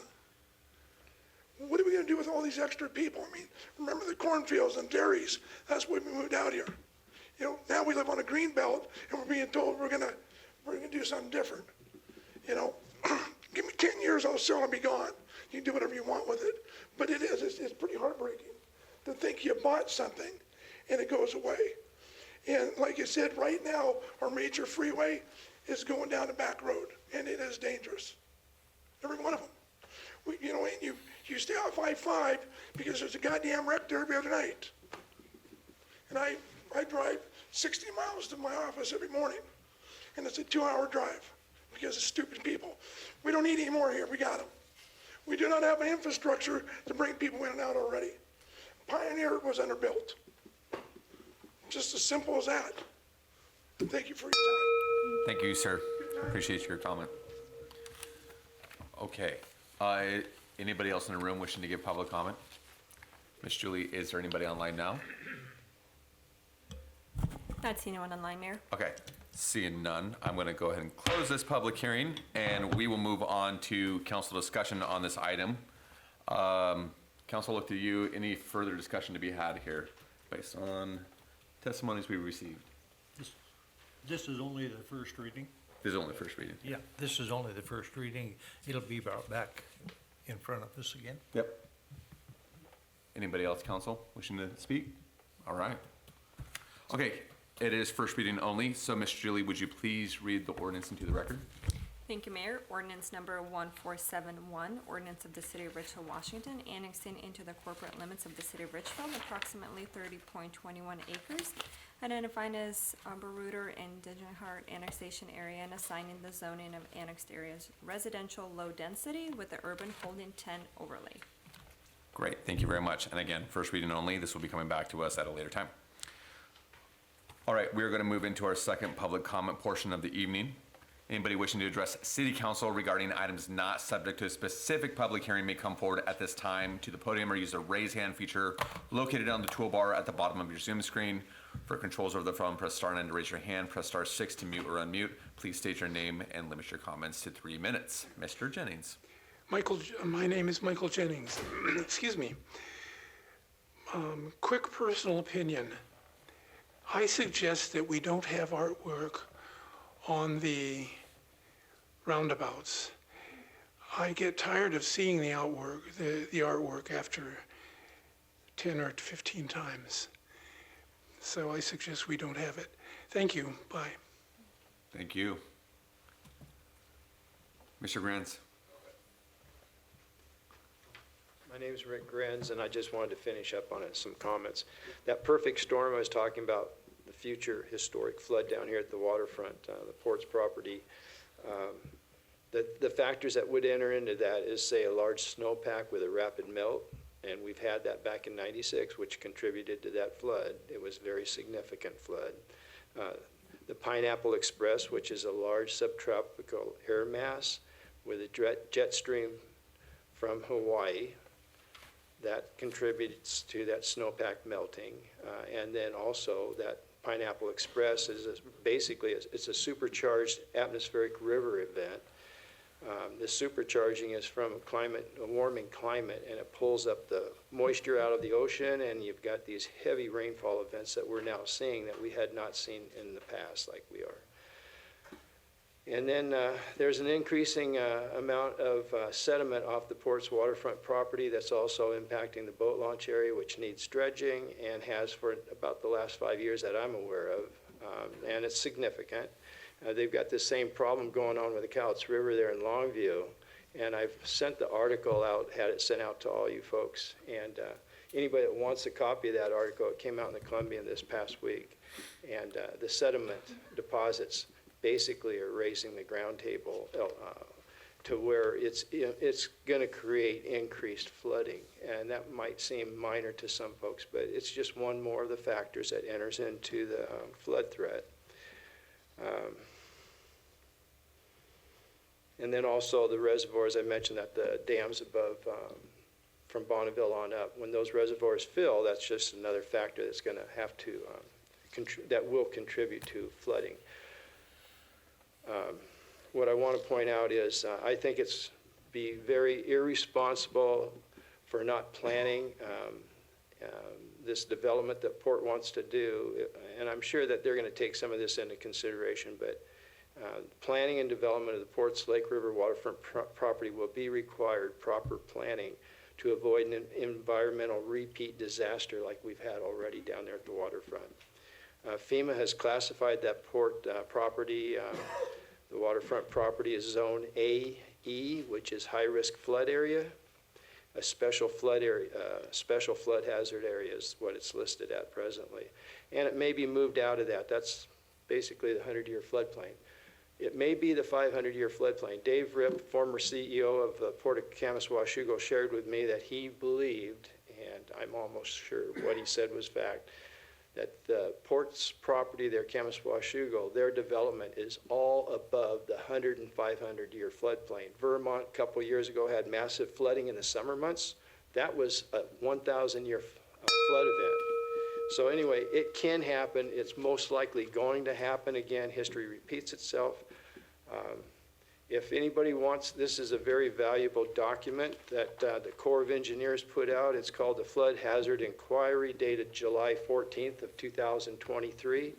It's graphed the 1948 Vanport flood, the 1964 Christmas Day flood, and the 1996 floods on an actual aerial photo of the port's waterfront property as though those floods occurred today, with the filled dirt that's been placed down there.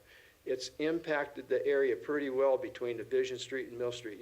You'll see that, and Ethan Perry can distribute those, that Mr. document. I'm going to ask you to wrap it up. I will. Yeah.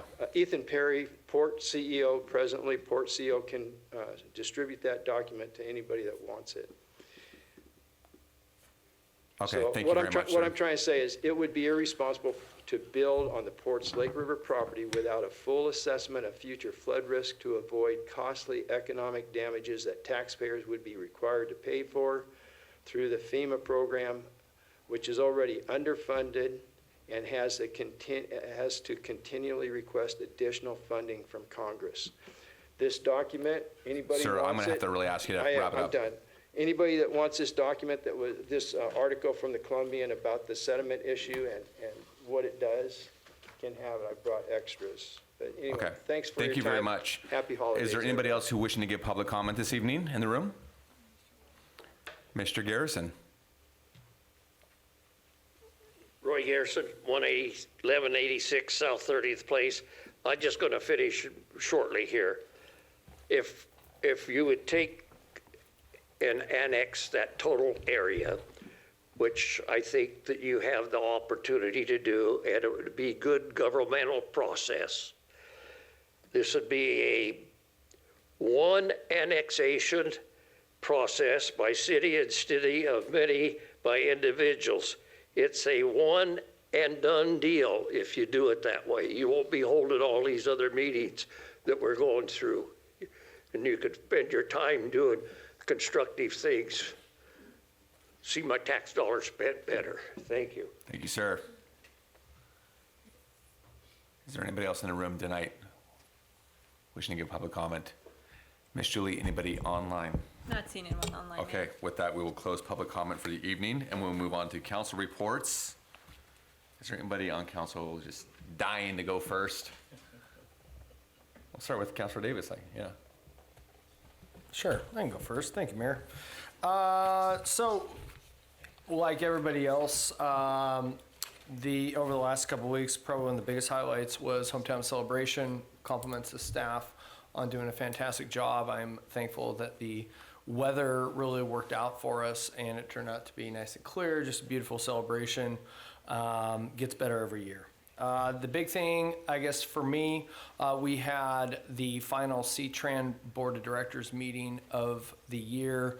I am our city's representative. We share a seat with the cities of Yakult, or city of La Center, and then the town of Yakult. And the city of La Center, their council member was on this, filling the seat this year, and I will be on it next year, but I generally go to the meetings and have been involved in other elements of their deliberations. And I guess the big thing that is overhanging is the board composition piece. And I guess to make it quick, there was no action at the last meeting related to that. I think there was a hope that it would get resolved before the end of the calendar year. We had to submit who's going to be sitting in seats next year and all that stuff. And so as of right now, the board composition is going to remain status quo until we figure out how to find a resolution of this conundrum that we have found ourselves in. So the journey continues. And then the last piece was the legislative breakfast that we all enjoyed. Getting an update on what our state legislators feel is ahead of them in the upcoming legislative session. That's what I got. Great. Thanks, Councilor. Councilor Favela, we'll go to you next. Yes, thank you. Busy couple of weeks, attended the legislative breakfast as well, Hometown Celebration, which is my absolute favorite. But really the highlight of the last couple of weeks, outside of all the meetings that I've gone to, was an event called A Night of 1,000 Stars. And I was able to be there to watch a couple of our officers get awarded for ensuring that our streets in Ridgefield are safe from impaired drivers. And that is something that is really important to me. I think it's important to all of us, but it's an honor to be in a community not only with people that care so much about being here, but also the people that protect us while we're here that have the same passion. So thank you, Chief, for your officers, and I'm just really humbled to watch all the great work that they do. Great. Thank you, Councilor. Councilor Wells. Didn't do anything the last 2 weeks. Right. Other than first Saturday, I attended that. I went to a ribbon cutting on that day for Works.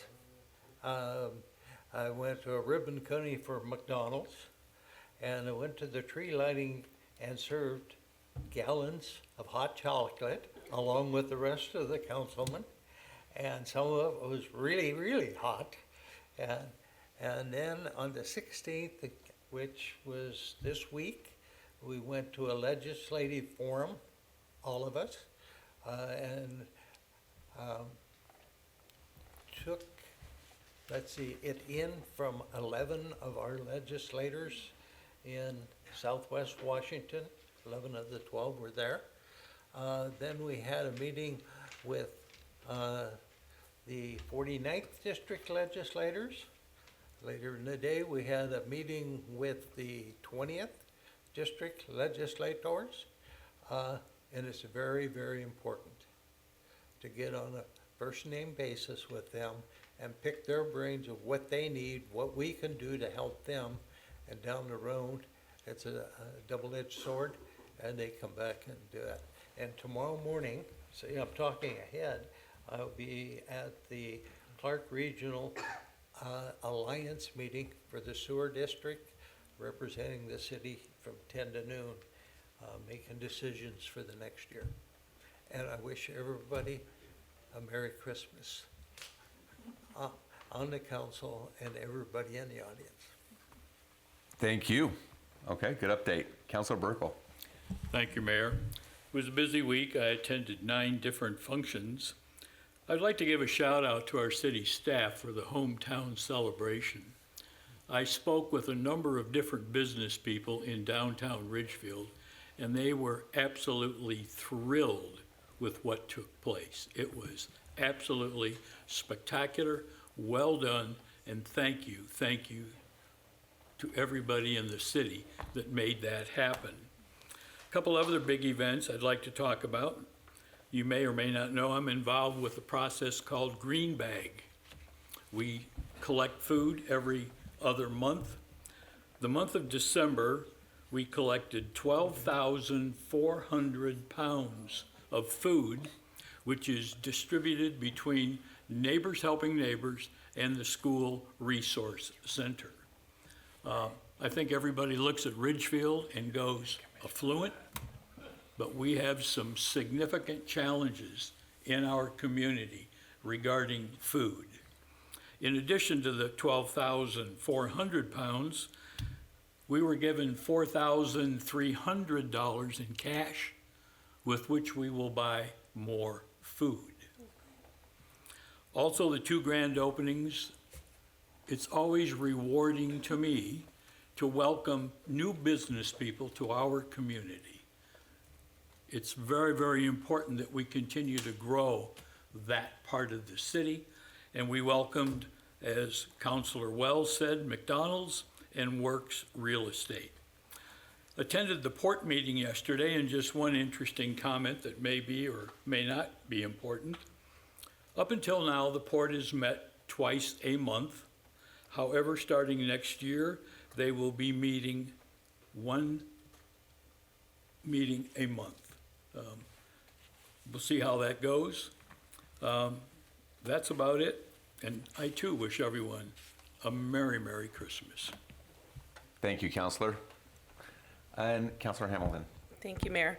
I am just going to echo everyone with the hometown celebration, and I think it's really important, especially for city staff. Like, so much work goes into that, and people just get to show up and create these beautiful memories for their family, and they have no idea how much goes into that. So thank you. We see behind the scenes more than the average bear, and I think everyone there, I'm so inspired by everyone's hard work, and I really want to thank you guys for that. I also had a really interesting, cool experience with the legislative agendas and meetings, and being my first year on council, that was a really cool experience to be in a room with all those, really big movers and shakers that make things happen for our city and for our state. And so that was really cool. And then I was able to participate in the Heron Future Fair. So that's at our middle school. The 8th graders, it was a 7th and 8th grade project, but the 8th graders had to pick a career that they were interested in exploring more about, and then they had to deep dive and create presentations on how much that gets paid, where you go to school, what kind of things you need to know, and how that affects your community. And I got to move around and go to all the different students and hear it's such a wide range of career opportunities, and there were so many community members. I know Councilor Favela was there too. So many community members showed up to really support our kids, and I think that's just a really cool part of our beautiful town. So that's it. Thank you. Great, thank you very much. Many of the, well, I guess all of those, or many of those events that were listed that everyone was at, I also got to participate in as well. So I'll save the belaboring of the point, but just to touch on really how much I love hometown celebration. And it's interesting. We did 2 ribbon cuttings that day. And sometimes, you look at that job and you think, oh, they're just ribbon cuttings. You just do this, and it kind of becomes like a mechanical part of what you do. But it really is kind of a special thing that I think that it's good to be present for and to celebrate those wins, however small, for businesses who are choosing to make Ridgefield their home. And the cool thing about it is that we started with one in downtown with Works Real Estate.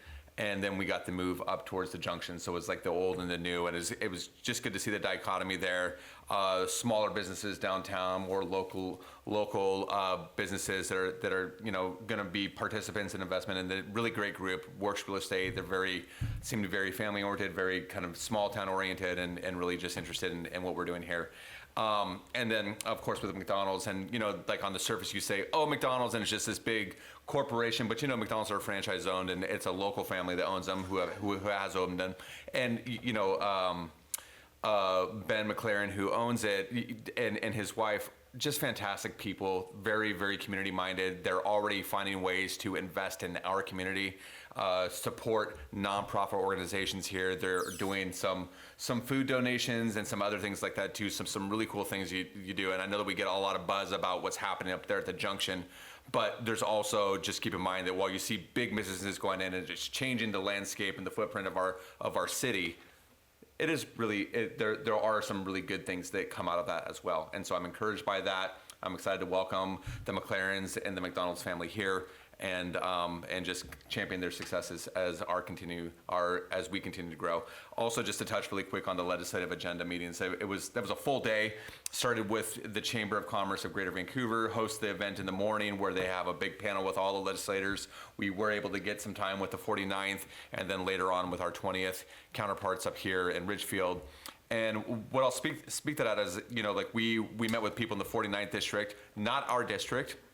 The 18th is not our district. The 17th, we're not there. We're in the 20th legislative district. But everybody remarked about the delegation that we have here in Southwest Washington. I think that there's something really, really to be said there. We have great relationships with all of them. We have just bipartisan cooperation that happens there. I think that's something that you don't hear an awful lot of anymore. There's a good mix of preferences there. And then also, everyone really appreciates what we do. What we hear constantly is what, you heard Mr. Rubin say earlier tonight on the federal level is that we do things right, and we run a top-notch show here. And we do that through an organized legislative process. And I think that it's a really integral that we have a council that is as involved in that legislative process, because you can't have a growing small city like we have here that's grown as fast as we have without support from your legislature and through Congress. And so those are relationships we really take a lot of pride in, and that we've been able to grow over time. And I think we're, especially on the state level, with a really challenging year for them, or continues to be challenging as state revenue falls short of projections and state spending continues to further deficit on the state level. That we're told that we have to sort of temper our requests. We're looking at some policy items, but I think that at the same time, those relationships will be key and getting at least some of our agenda fulfilled there in the coming legislative session. So really glad to see that. And then, of course, we're headlong into the holiday season with Hanukkah underway. We have Christmas next week, and New Year's. My birthday's in there, so like all of it. Yeah, but anyways, I wish everybody a wonderful holiday season as we wrap up the last official meeting here of the year. So with that, I will go to Ms. Notnaris. Thank you, Mayor. I want to talk a little bit about some of the other holiday activities that go on in downtown, and that is our Circle of Trees. That is made possible by the Lions Club. They are the sponsor. We had 41 different businesses and nonprofit organizations decorate trees this year, and we're actually looking for ways to expand that because we did have a wait list. McDonald's was one of them, so they did participate. But the winner of the public vote for the best decorated tree was announced this week, and it was the Ridgefield Art Association with a very creative tree Rex tree, and those are still up. People are still spending their evenings walking around and looking at those trees, so I'd encourage you to take a look at our winner and all of the other pretty impressive decorated trees.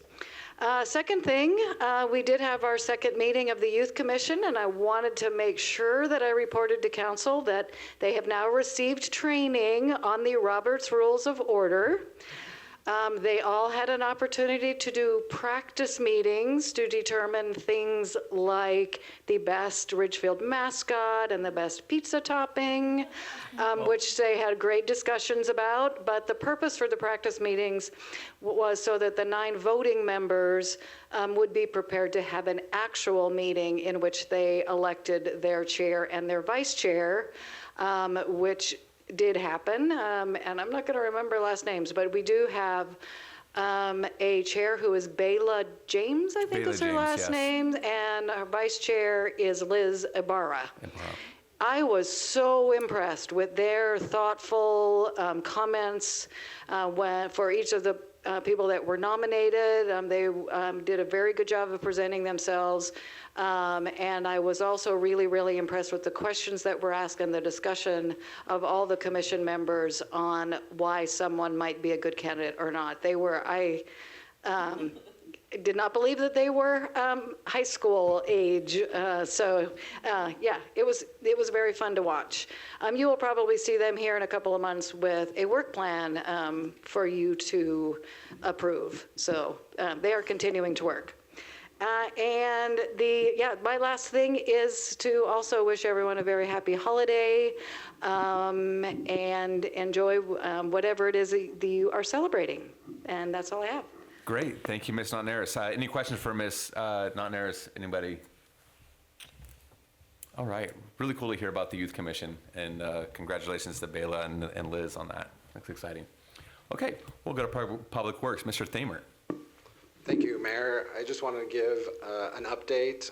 As you know, over the last 48 hours, we've had a significant wind and rainstorm.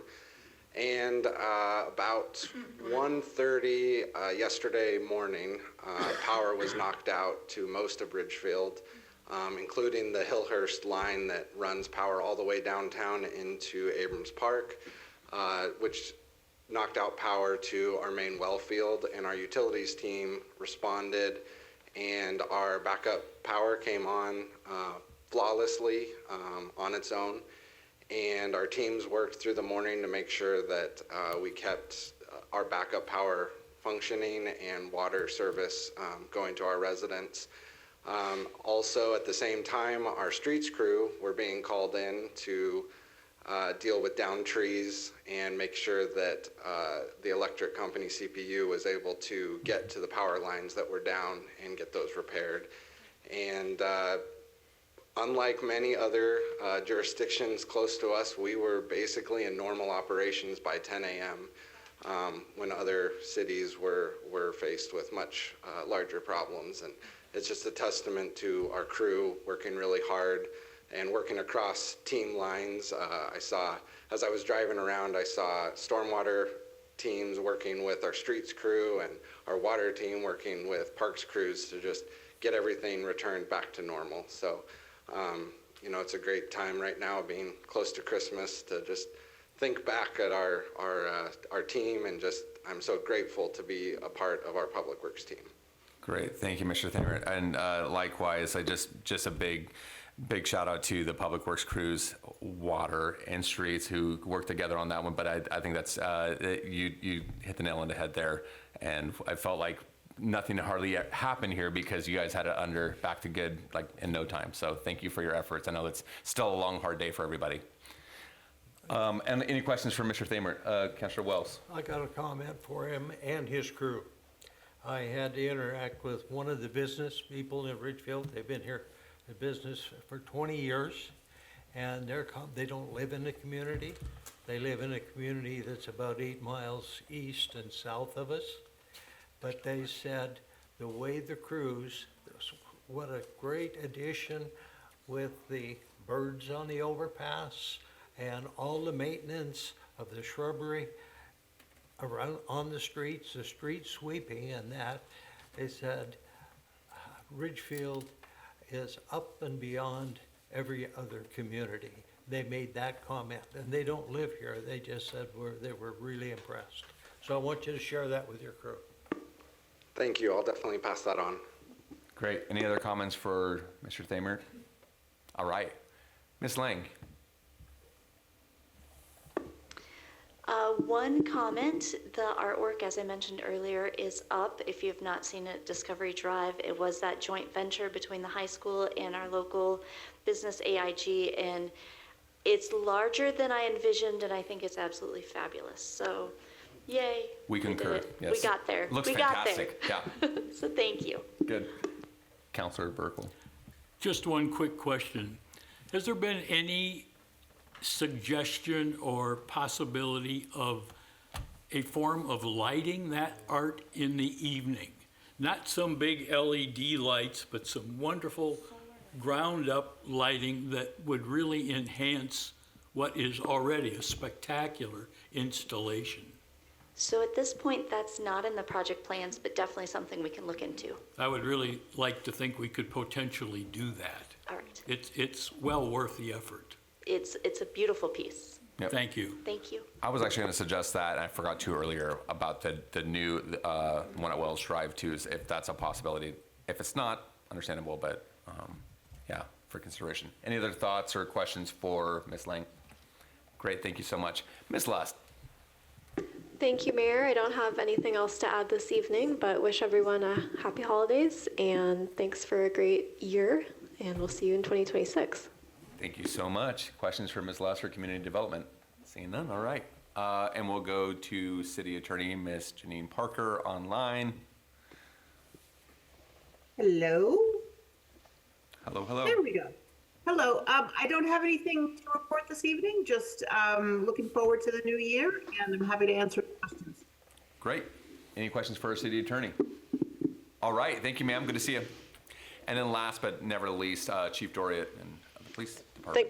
Thank you, Mr. Mayor. To jump on what Councilor Favela said, it was Officer Igor Fokin who was recognized at a Night of 1,000 Stars for his DUI enforcement. He also leads our department currently this year with his DUI enforcement, so very proud of him and the work he's doing. Also, Officer Leone was recognized, Jennifer Leone was recognized for her traffic enforcement, and many times she participates in the traffic safety emphasis that you see officers out in our community doing. I also wanted to recognize the Ridgefield Lions Club.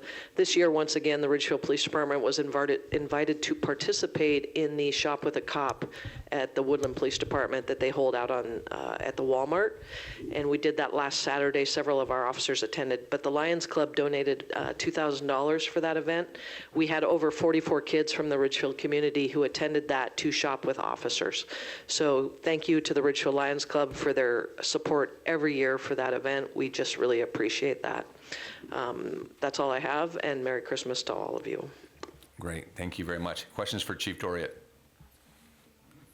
Out of curiosity, how many DUIs has Officer Igor? I think he's up to 9 or 10 now. Whew. So that's pretty good because half the year he works day shift. So. Oh my. But we hope to see even more next year. Well, I hope to see even less. More enforcement, less DUIs. Yes. I agree. Great. Okay. On the official basis. Yeah. Okay, and with that, thank you, everybody. Happy holidays, Merry Christmas, and we'll see you all in the new year. This meeting is adjourned.